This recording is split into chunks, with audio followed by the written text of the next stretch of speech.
the reason why I want to bring this up in particular is because this was a particularly egregious example of YouTube censoring a real expert who has said something that has been publicly declared. You would speak to this better than me. You're not supposed to vaccinate during a pandemic because what it encourages variants, or it opens up the possibility of variants. Like, what is the reason for that? You are essentially in a battle with a pathogen, and the pathogen is primed to be able to evolve.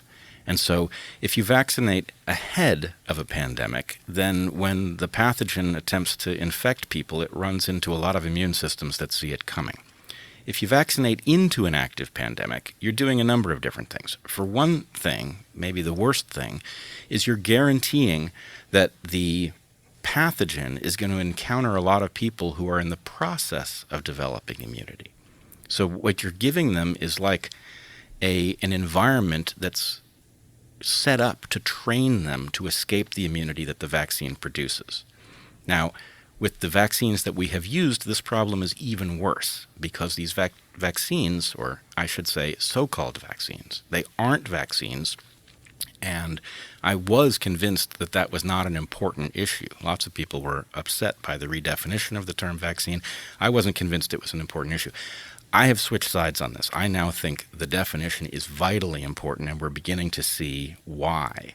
But in any case, But we should clarify that. Why do you think it is not a vaccine? Well, it's not a vaccine for a number of different reasons. The primary reason is that it does not create immunity to the pathogen, right? So, okay, but so then is a flu vaccine a vaccine?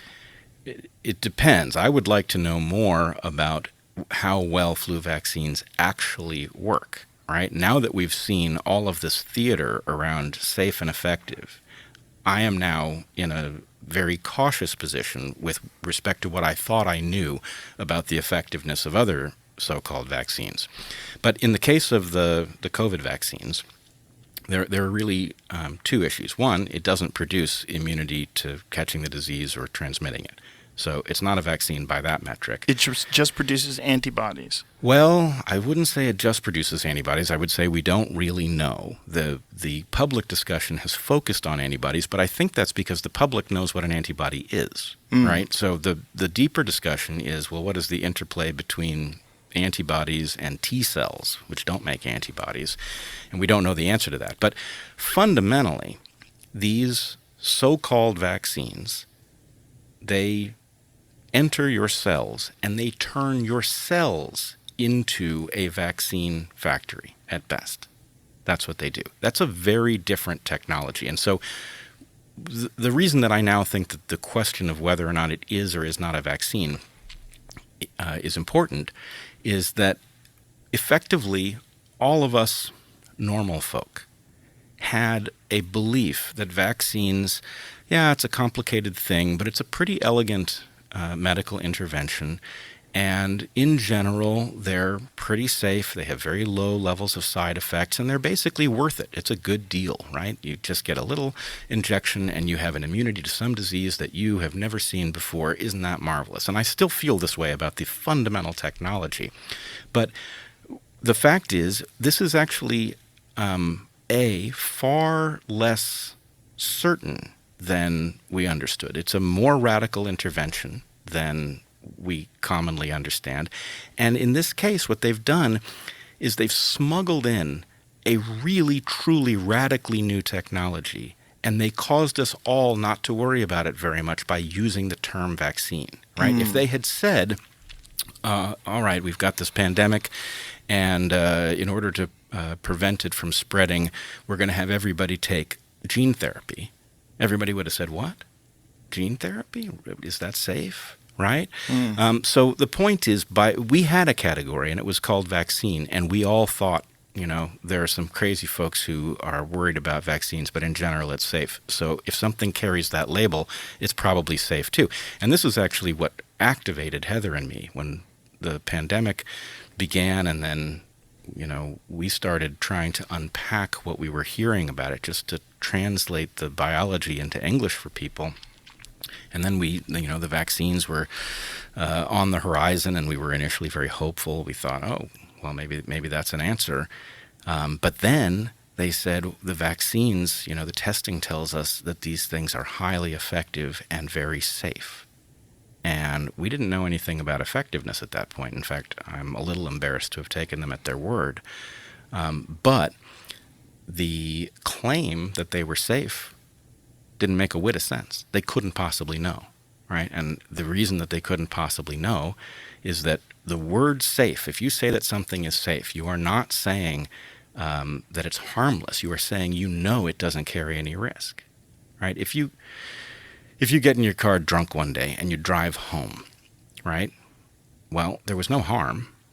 It was harmless, but it wasn't safe, right?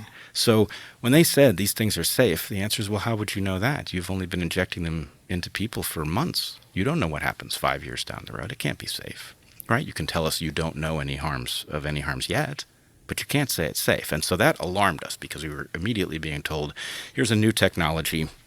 Heather and I looked at the new technology, and it's like, oh, that's not a minor change. That's a radical departure from the way a vaccine. And this is you as a biologist examining this. Yep. Heather and me as a biologist, and I have a little background in immunology. And Heather is a biologist as well. Absolutely. We're evolutionary biologists. Yeah. So anyway, we looked at these technologies and thought, wow, you are intervening in a nested series of complex systems in a way that you can't possibly predict the outcome. You just couldn't know at that point. And so that caused us to dig deeper, which got us in more and more trouble and actually landed us at Gerrit Vanden Bosch's work pretty quickly, right? Which introduced a whole new set of questions, beyond the question of how safe is this for the individual. The question is, well, what does this vaccination program mean for the pandemic itself, right? And what he said, which there was no evidence that it was taking place at the time, but what he said is, look, if you vaccinate into a pandemic and you do so broadly across the population, you're going to drive the evolution of variants, right? You are going to create an evolutionary arms race, and you are going to cause the number of variants to proliferate.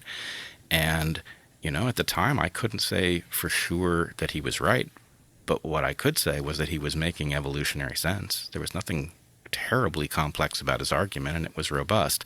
And I think now we are seeing, not only have we seen that proliferation of variants, but we're now seeing the grudging acceptance that that's what's happened in places like the Washington Post. Just seeing it in the front of the Washington Post was wild. Just to see that admission, Yeah. and have the discussion open up, are the vaccines causing variants? Because that